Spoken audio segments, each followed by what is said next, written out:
వైసీపీలో అభ్యర్థుల మార్పు, నియోజకవర్గాల బదలాయింపులు అసలు సమస్య కాదన్నారు ఏపీ శ్రీ శిశు సంక్షేమ శాఖ మంత్రి ఉషా శ్రీచరణ్. వచ్చే ఎన్నికల్లో మళ్లీ వైఎస్ జగనే సీఎం అన్నారు. కుల మత పార్టీలకు అతీతంగా ప్రజలకు సంక్షేమ ఫలాలు అందించారన్నారు. తాను పోటీ చేసే నియోజకవర్గంలో ఏదైనా సీఎం జగన్ పనితీరే తనను గెలిపిస్తుందంటున్న మంత్రి ఉషా శ్రీచరణ్ తో మా ప్రతినిధి శేఖర్ ఫేస్ టు ఫేస్. రాష్ట్ర వ్యాప్తంగా వైఎస్ఆర్సీపీలో నియోజకవర్గాల బదలాయింపు, అభ్యర్థుల మార్పు చర్చనీయాంశంగా మారింది. ప్రస్తుతం ఆ అనుభవం ఎదుర్కొంటున్నటువంటి మంత్రి ఉషా శ్రీచరణ్ మనతో ఉన్నారు. ఆమెను కళ్యాణదుర్గం నియోజకవర్గం నుంచి ప్రస్తుతం పెనుగొండ నియోజకవర్గం అభ్యర్థిగా ప్రస్తుతానికి సమన్వయకర్త కూడా రంగంలోకి దింపారు. ఆమెకు పెనుగొండ నియోజకవర్గ వ్యాప్తంగా ఎటువంటి ఆదరణ లభిస్తుంది, ఎటువంటి అనుభవాలు ఎదురుతున్నాయి అన్నటువంటి అంశాలు మనతో చేసుకోవడానికి మంత్రి ఉషా శ్రీచరణ్ ఉన్నారు. మేడం, చెప్పండి, పెనుగొండ నియోజకవర్గానికి మీరు ఇటీవలే వచ్చారు. ఈ నియోజకవర్గంలో మీకు ఎటువంటి రెస్పాన్స్ లభిస్తుంది, అంటే కార్యకర్తల నుంచి వస్తున్నటువంటి అనుభవాలు ఏంటి? పెనుగొండ కాన్స్టిట్యున్సీలో అయితే నిజంగా భారీ ఎత్తున రెస్పాన్స్ అయితే వస్తూ ఉంది. మీరు కూడా మీడియా మిత్రులు, మీరు కూడా డైలీ వస్తున్నారు, మీరు ఫాలో అవుతున్నారు, చూస్తున్నారు. ప్రతి ఊర్లో కూడా నిజంగా బ్రహ్మరథం పడుతున్నారు. ఎందుకంటే ప్రజలు కూడా అలాగే లీడర్స్ కూడా చాలా హ్యాపీగా ఉన్నారు. అందరూ కలిసి కూడా జగనన్న అజెండాని తీసుకొని వెళ్తున్నాం. ప్రతి ఒక్క పంచాయతీలో మీరు చూడండి, వీ హ్యావ్ ఆర్బీకి రైతులకు అందుబాటులో చాలా ఈజీగా అందుబాటులో ఉంటున్నాం.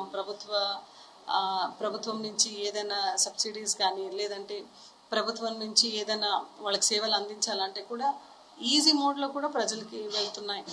అదేవిధంగా మళ్ళా వైఎస్ఆర్ క్లినిక్ ద్వారా ప్రతి ఒక్కరికి కూడా ఈరోజు ఫ్యామిలీ డాక్టర్ కాన్సెప్ట్ అనేది కూడా వచ్చింది.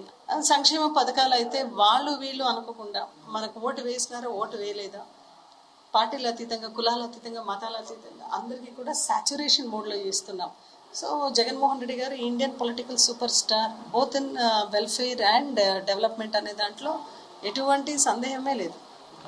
ఇప్పుడు మీరు పెనుగొండ నియోజకవర్గానికి ఇటీవల కొత్తగా వచ్చారు. నియోజకవర్గ వ్యాప్తంగా అంటే మీరు గుర్తించినటువంటి సమస్యలు ఏంది, ఏ ఎజెండాతో మీరు నియోజకవర్గంలో ప్రచారానికి ముందుకు వెళ్ళబోతున్నారు?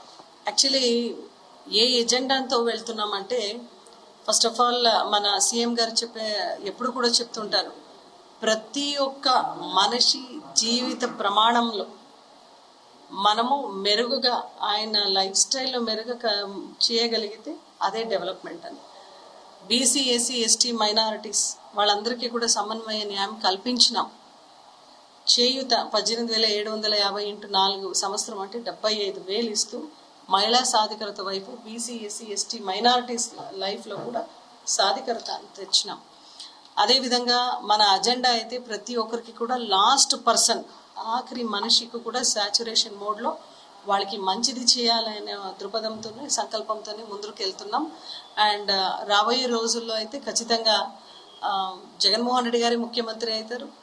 హయ్యెస్ట్ మెజారిటీతో పెనుగొండ నియోజకవర్గంలో జెండా ఎగరేస్తాం. తద్వారా డెవలప్మెంట్ అయితే నిజంగా శరవేగంగా అయితే జరుగుతుంది. ఇప్పటికీ కూడా మీరు చూస్తున్నారు, medical hospital, colleges, roads and ప్రతి విలేజెస్లో కూడా ఎక్కడెక్కడ ప్రజలు ఏదైతే కోరుకుంటున్నారో అవన్నీ కూడా చాలా బాగా డెవలప్ చేసిన ఒక ప్రభుత్వం అంటే జగనన్న ప్రభుత్వం అని పెనుగొండ నియోజకవర్గ ప్రజలు కూడా చెప్పుకుంటున్నారు. కళ్యాణదుర్గం నియోజకవర్గంలో ఉన్నప్పుడు డిఆర్సీ సమావేశాల్లో కావచ్చు, లేకపోతే అసెంబ్లీ సమావేశాలు, చాపిరి చెరువు ద్వారా సాగు తాగునీరు గ్రావిటేషన్ మోడ్లో అందించాలన్నటువంటి ప్రతిపాదన చాలా సార్లు లేవనెత్తారు. ఇది ఎంత మేరకు సక్సెస్ అయ్యారు మేడం? దానికి సంబంధించి కార్యాచరణ ఎంతవరకు వచ్చింది? వెరీ గుడ్ క్వశ్చన్ అండి. ఇది ఎప్పుడు కూడా ఏ ఒక్క మీటింగ్లో కూడా నేను మాట్లాడిండేది అంటే, నేను కళ్యాణదుర్గం నుంచి ఫస్ట్ రిప్రజెంటేటివ్ అయిపోయి నేను మాట్లాడిన ప్రాజెక్ట్ భైరవనతిప్ప ప్రాజెక్ట్, బీటీపీ ప్రాజెక్ట్. దాదాపు 900 crores ఎక్కువగా, చాలా పెద్ద ప్రాజెక్ట్. గతంలో అక్కడ టీడీపీలో ఉన్నప్పుడు కాలువ శ్రీనివాస్ అయితే ఏమి, అదేవిధంగా చంద్రబాబు నాయుడు గారు వాళ్ళందరూ కూడా వచ్చి గరడాపురం అనే గ్రామానికి వచ్చి శిలాఫలకం పెట్టేసి మేము బీటీపీ ప్రాజెక్ట్ తెచ్చేసినామన్నారు. ఎక్కడ పడితే అక్కడ రైతుల్ని బెదిరించి మళ్ళా తవ్వినారు. బట్ వాళ్ళకి 10 పైసలు కూడా వాళ్ళు ఇవ్వలేదు. రైతులందరూ కూడా చాలా సఫర్ అయినారు. పట్టా భూమి అయితే ఏమి, అసైన్ భూమి అయితే ఏమి, అక్కడంతా కూడా చాలా దుర్మార్గంగా ఆ రోజు టీడీపీ వాళ్ళు 2014 నుంచి 19 వాళ్ళు ఏదైతే పాలన చేశారో అక్కడ రైతులకి 1 పైసా ఇవ్వకుండా, ల్యాండ్ అక్విజిషన్ చేయకుండా ఎక్కడ పడితే అక్కడ కాలువలన్నీ తవ్వేసినారు. బట్ మనం అధికారం రాగానే నా ఫస్ట్ రిప్రజెంటేషన్లోనే అసెంబ్లీలో మాట్లాడినాం, వలసపోయిన వాళ్ళు చాలా మంది ఉన్నారు, వీళ్ళందరినీ మనం తీసుకురావాలి అంటే ఖచ్చితంగా ఈ బీటీపీ ప్రాజెక్ట్ అన్నది రావాలి అని.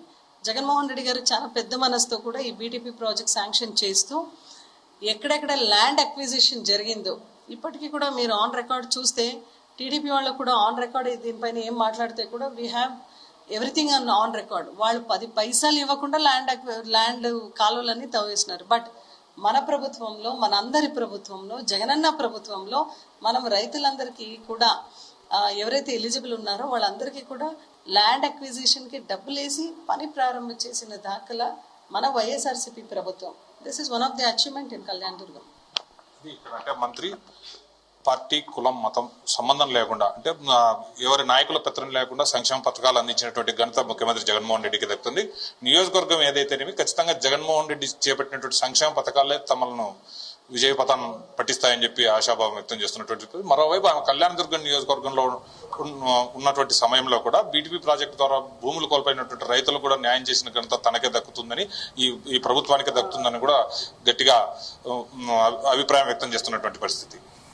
శేఖర్, జీ తెలుగు న్యూస్, కుమ్మడి అనంతపురం జిల్లా.